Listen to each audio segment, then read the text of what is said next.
تو یہ ایک مشین ہے، اس کا پرزہ ادھر سے نکال کے ادھر لگا دیا جائے گا.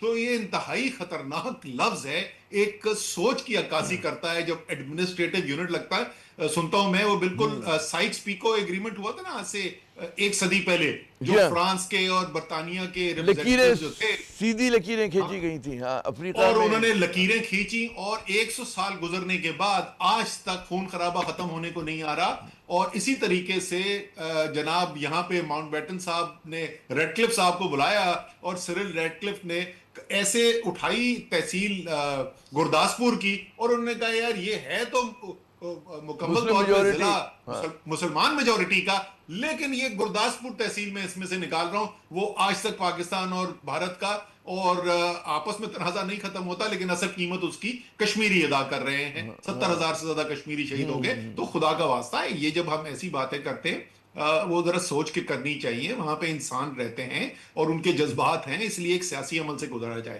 اچھا، اب میں آپ کو یہ بتاؤں کہ دیکھیں کوئی حرج نہیں ہے، آپ کا آئین بھی یہ کہتا ہے کہ مزید نئے صوبے بنائے جا سکتے ہیں. میں ایسا نہیں کہہ رہا کہ نیا صوبہ بنانا کوئی تباہی آ جائے گی اس سے. صرف بات یہ ہے کہ جہاں پر سیاسی کنسنسس پیدا کیا جا سکتا ہے، آئین میں بڑا اچھا طریقہ کار دیا ہوا ہے. 2/3 اس صوبے کی اکثریت جہاں پر یہ تبدیلی لانا چاہتے ہیں آپ، اور 2/3 قومی اسمبلی کی اکثریت جو ہے وہ ووٹ ڈال دے اور آپ اس کے اندر تبدیلی کر دیں. سرائکی صوبہ، بھالپور صوبے کے لیے جو ہیں وہ قراردادیں پنجاب اسمبلی کے اندر موجود ہیں. ہزارہ صوبہ جو ہے خیبر پختونخوا میں وہاں موجود ہیں، وہ آپ ضرور کر دیجئے. لیکن یہ جو آرگیومنٹ میں سن رہا ہوں کہ چھوٹے صوبے نہ ہونے کی وجہ سے پاکستان کی معاشی ترقی نہیں ہو رہی اور سروس ڈیلیوری نہیں ہو رہی، اللہ کے بندو، اس وقت پاکستان کا پنجاب جو ہے، جو سب سے بڑا ہمارا صوبہ ہے، تو سب سے زیادہ تو مسئلہ یہ وہاں پہ ہونا چاہیے نا کہ اتنی بڑی آبادی ایک صوبے کے اندر ہو گئی ہے. پہلی بات تو یہ پاکستان کے اندر سب سے امیر صوبہ جو ہے وہ پنجاب ہے. اگر بڑا صوبہ ہونے کی وجہ سے غربت ہوتی ہے تو سب سے غریب ہونا چاہیے تھا، وہ سب سے امیر ہے. لیکن اسی سائز کا، اسی آبادی کا صوبہ ہے مہاراشٹرا انڈیا کے اندر، اور گوانگڈونگ ہے چائنا کے اندر. مہاراشٹرا کی فیکس آمدنی پنجاب، ہمارے پاکستانی پنجاب سے 2.5 گنا زیادہ ہے، اور گوانگڈونگ کی فیکس آمدنی جو ہے وہ پنجاب سے 6 گنا زیادہ ہے. اور وجہ کیا ہے؟ وہاں پر اگر آپ سروس ڈیلیوری کی بات کریں نا، دونوں انڈیا کے اندر اور چائنا کے اندر جو تیسرا ٹیئر ہے، جو مقامی حکومت کا نظام ہے، بے تحاشا طاقت، اختیار اور وسائل رکھتا ہے. میں دونوں کی آپ کو مثال کر دے دوں. بھارت کے اندر مہاراشٹرا کی جو کی ہم بات کر رہے ہیں، ممبئی اس کا سب سے بڑا شہر ہے. آپ کو پتا ہے ابھی اس سال کا ممبئی کا اور کراچی کے جو بلدیہ کے بجٹ ہے، ممبئی کا بجٹ جو ہے وہ کراچی کے بلدیہ کے بجٹ سے فی کس 59 گنا زیادہ ہے. دگنا نہیں، 10 گنا زیادہ نہیں، 59 گنا زیادہ ہے ممبئی کا بجٹ، شہر کی جو بلدیہ ہے اس کا بجٹ. اسی طریقے سے چین کے اندر جو پورا قومی نظام ہے، اس کے اندر جو اخراجات کیے جاتے ہیں، پاکستان میں مقامی حکومت کے نظام کے تحت بلدیہ کے لیول کے اوپر تقریباً 5% سے تھوڑا سا کم اخراجات کیے جاتے ہیں. چین میں وہ 60% ہے. پاکستان میں ریونیو جو اصل آپ کے نزدیک جو کنجی ہے وہ یہ کہ جی با اختیار جو ہے وہ مقامی حکومتیں ہوں تو اتنا جھیڑے کی ضرورت نہ پڑے.